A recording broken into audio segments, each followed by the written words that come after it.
आज हम पढ़ेंगे pair of linear equation in two variable 3.2 पढ़ेंगे। लेकिन उससे पहले एक टेबल है जो 3.4 टेबल 3.4 है, वो हमारे पीछे जो ड्रा की गई है, इसे हम पहले समझेंगे, तभी हम pair of linear equation in two variables का पूरा एक्सरसाइज सॉल्व कर पाएंगे। चलिए देखते हैं। हमारे पास 3 कंडीशंस हैं। ये हमारी टेबल्स है। इसमें पहला है पेयर्स ऑफ लाइंस, उसके बाद कंपेयर करेंगे उसके रेशियोज को, उसके बाद हम रिप्रेजेंट करेंगे, एक बार ग्राफिकल में, एक बार अलजेब्रिक में। चलिए पहला ले लेते हैं हम अपना पहला x minus 2y equal to 0, 3x plus 4y minus 20 equal to 0। तो इसमें आप लोगों को पता चल गया होगा कि a1 कौन सा है, a2 कौन सा है। तो देखिए x जो है वो हमारा a1 है, y जो है हमारा b1 है, और c जो है वो हमारा दिया नहीं गया है इस वाले में, और सेकेंड वाले में दिया गया है। ये हमारा a1 a2 b2, a1 b1, और सेकेंड वाले में a2 b2 c2, और इसमें c1 दिया नहीं गया, तो जो दिया नहीं जाता उसे हम 0 ले लेते हैं। चलिए पहले में देखते हैं a1 upon a2, a1 upon a2, a1 upon a2 means x means 1, then 1 upon 3, a1 means 1 upon 3, b1 minus 2 upon 4, minus 2 upon 4, and c1 upon c2। यहाँ पे c1 दिया नहीं गया है, तो c1 को हम 0 ले लेंगे, तो ये हमारा हो जाएगा 0 अपान माइनस 20। तो आप लोग देख रहे होंगे कि a1 upon a2 is not equal to b1 upon b2, because a1 है जो आपका वो 1 है, b1 है वो आपका -2 है, तो इसलिए ये दोनों कंपेयर करने पे इक्वल नहीं हो रहे हैं। तो इससे हमारा ग्राफिकल में अगर हम रिप्रेजेंट करेंगे तो ये होगा आपका ग्राफ में ये लाइंस आपस में इंटरसेक्ट करेंगी। अगर हम अलजेब्रिक में रिप्रेजेंट करते हैं तो इसका केवल एक सोल्यूशन निकलेगा, unique solution, exactly one solution, केवल एक सोल्यूशन निकलेगा इसका, और हमें वैल्यू पता चल जाएगी।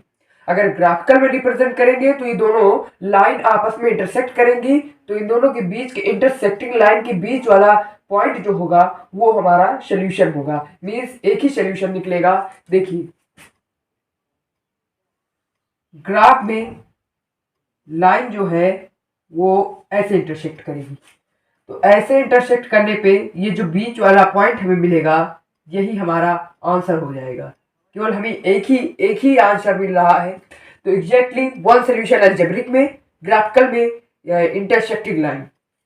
अब सेकंड देखते हैं 2x plus 3y minus 9, 4x plus 6y minus 18। ये हमारा सेकंड है। सेकंड में देखिएगा इसमें भी हम a1 upon a2, b1 upon b2, c1 upon c2 compare करेंगे। उसके बाद देखिए हमारा a1 अपान a2 2 अपान 4 होगा, b1 अपान b2 3 अपान 6 होगा, एंड c1 अपान c2 -9 अपान -18 होगा। तो आप लोग देख रहे होंगे कि ये तीनों इक्वल है। आप लोग ऐसे नहीं लग रहा होगा कि इक्वल नहीं, क्योंकि लग रहा होगा 2 अपान 4 है, ये 3 अपान 6 कैसे इक्वल होगा। तो मैं बताता हूँ आपको कि इक्वल कैसे है। ये इक्वल है, देखिए 2 अपान 4 इसको हम लिख सकते हैं 1 अपान 2, 1 जा 2 जा, 1 अपान 2 हम इसे लिख सकते हैं। अब b1 अपान b2 लीजिए 3/6, 1 जा 2 जा, इसको भी लिख सकते हैं 1 अपान 2, एंड c1 अपान c2 लीजिए -9 बाई -18, तो minus is cancel by minus, and 9 9 1 2 1/2। तो ये तीनों आपस में इक्वल हुए कि नहीं हुए? ऐसे में दिखने में नहीं लग रहा है, इसे और सॉल्व करेंगे और छोटा इसे जब बनाएंगे तो ये तीनों इक्वल हो जाएंगे। तो जब हम इसे कंपेयर करेंगे तो a1 is equal to a1 upon a2 is equal to b1 upon b2 is equal to c1 upon c2। Therefore this line is coincident line. Coincident line means एक लाइन के ऊपर दूसरी लाइन। ये हमारे पास है, एक लाइन गई हुई है, ये a1 एंड a2 है, ये आपका a1 एंड a2 है, उसी के ऊपर b1 एंड b2 जा रहा है, और उसी के ऊपर c1 एंड c2 जा रहा है, तो इसी को कहते हैं कॉन्सिडेंट लाइन। तो ये तीनों आपस में इक्वल होंगे, एक ही साथ जाएंगे, जिधर जाएंगे तीनों इक्वल होंगे। तो जब हम इसे अलजेब्रिक में अगर रिप्रेजेंट करेंगे तो ये इन्फिनिटली मैनी सॉल्यूशन होगा। अब ये कैसे होगा, देखिए ये ग्राफ, ये आपका ग्राफ हो गया। अब तीनों लाइन एक ही पर है, तो जहां जहां पे पॉइंट मिलेगा, जहां जहां पॉइंट मिलेगा इन्फिनिटी तक जाएंगी, माइनस इन्फिनिटी से प्लस इन्फिनिटी तक जाएंगी। देखिए यहाँ पे पॉइंट मिला तो यहाँ पे इंटरसेक्ट हो गया, एक आंसर ये हो गया। यहाँ पे पॉइंट मिला, यहाँ इंटरसेक्ट, एक आंसर ये, एक पॉइंट यहाँ, एक आंसर ये, एक पॉइंट यहाँ एक, ऐसे इन्फिनिटी तक जाएंगे। तो इसलिए इन्फिनिटली मैनी सॉल्यूशन इसका जो होगा आंसर होगा, क्योंकि यहाँ इसमें एक आंसर नहीं मिलेंगे, दो आंसर नहीं मिलेंगे, इसमें बहुत सारे आंसर इन्फिनिटी तक मिलेंगे। अब हम तीसरा कंडीशन लेते हैं, x plus 2y minus 4 equal to 0, 2x plus 4y minus 12 equal to 0। तो देखिए a1 अपान a2 मीन्स 1 अपान 2, ठीक है, b1 upon b2 means 2 upon 4 and c1 upon c2 minus 4 by minus 12। तो ये दोनों आपस में इक्वल है, बट ये इक्वल नहीं है, ये इक्वल नहीं है। अब ये भी लग रहा होगा आप लोगों को इक्वल कैसे है, क्योंकि एक तो 1/2 है, दूसरा 2/4 है, ये इक्वल कैसे हुआ। तो जैसे हमने पिछले वाले में देखा था उसी प्रकार से इसको भी सॉल्व करेंगे। देखिए 1/2 है, ये तो छोटा होगा नहीं, ये 1/2 ही रहेगा। अब 2/4 है, 2/4 को देखते हैं, तो ये 1 जा 2 जा 1/2, ये हो गया कैंसिल, तो 1/2।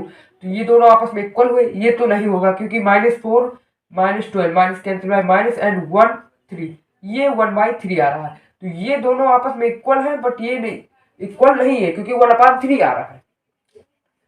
तो a1 upon a2 is equal to b1 upon b2 is not equal to c1 upon c2, क्योंकि c1 अपान c2 तो 1/3 है, तो ये इक्वल नहीं होगा, बट वो दोनों इक्वल होंगे क्योंकि 1/2 दोनों में आ रहा है। वो कैंसिल सॉल्व करेंगे, छोटा जितना सॉल्व हो सके उसे सॉल्व करके तब आप उसका आंसर फाइंड करिए।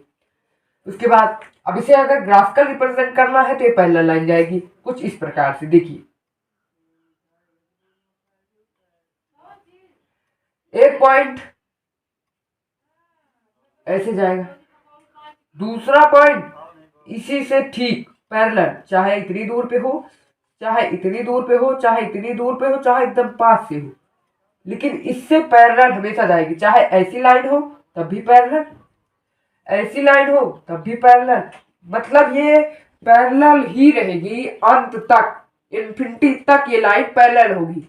लास्ट में इन्फिनिटी पे हम लोग मान लेते हैं कि पैरेलल लाइन आपस में इन्फिनिटी पर मिल जाती है, लेकिन ये पैरेलल तक इन्फिनिटी तक पैरेलल ही रहेगी। तो ये जब ग्राफिकल रिप्रेजेंट करेंगे तो इसे हम पैरेलल रिप्रेजेंट करेंगे, और जब अलजेब्रिक रिप्रेजेंट करेंगे तो इसका कोई सोल्यूशन नहीं आएगा। कोई सोल्यूशन क्यों नहीं आएगा, क्योंकि पैरेलल लाइन कहीं पे इंटरसेक्ट नहीं करेगी। तो इंटरसेक्ट जब नहीं करेगी तब कौन सा आंसर भाई, वो भी सीधी वो भी सीधी, कहीं पे अगर टच करती है या इंटरसेक्ट करती है लाइन तभी तो आपका आंसर मिलेगा। जैसे ये इंटरसेक्टिंग में हुआ, यहाँ पे इंटरसेक्ट किया तो ये आंसर मिल गया। कॉन्सिडेंट पे हुआ, जहां जहां इंटरसेक्ट किया वो हमारा इन्फिनिटी आंसर मिल गए। अब लेकिन पैरेलल में ये लाइन कहीं भी इंटरसेक्ट नहीं करेगी, ऐसे ही पैरेलल चली जाएगी, पैरेलल ही चली जाएगी, ना कहीं इंटरसेक्ट करेगी ना कोई आंसर मिलेगा। तो इसलिए अलजेब्रिक रिप्रेजेंट में नो सॉल्यूशन। तो हमने देख लिया ये तीन ही condition three pair of linear equation in two variable में पूरे एक्सरसाइज चैप्टर में केवल तीन ही कंडीशन ऐसी बनती है। या तो वो आपका a1 अपान a2 होगा, a1 upon a2 is equal to b1 upon b2 is not equal to c1 upon c2 होगा, या आपका a1 upon a2 is not equal to b1 upon b2 होगा, या तीनों इक्वल होंगे a1 upon a2 is equal to b1 upon b2 is equal to c1 upon c2। तो केवल यही तीन कंडीशन आपको pair of linear equation in two variable chapter में मिलेंगे। देखिए कहीं भी डाउट लगे, आप पहले बड़ा रहे तो आप इसे पहले एकदम छोटा कर लीजिए, तब आपको पता चलेगा। ऐसे में देखने में नहीं लग रहा है कि a1 upon a2 is equal to b1 upon b2, but जब हम सॉल्व किए हमें पता चला कि ये भी 1/2 ही है, बड़े फॉर्म में है, इसलिए हमने छोटा किया तो ये 1/2 ही आया। तो ये दोनों आपस में इक्वल है। वैसे देखने में होता तब ये इक्वल नहीं था, बट हमने सॉल्व किया और छोटे में गए तो ये दोनों आपस में इक्वल है। तो pair of linear equation in two variables में केवल यही 3 कंडीशन मिलती है। तो वीडियो कैसा लगा कमेंट में ज़रूर बताएं, वीडियो को लाइक करें, शेयर करें और चैनल को सब्सक्राइब जरूर करें ताकि अगली ऐसी और ट्रिक्स लेकर हम आपके सामने हाजिर होते रहें।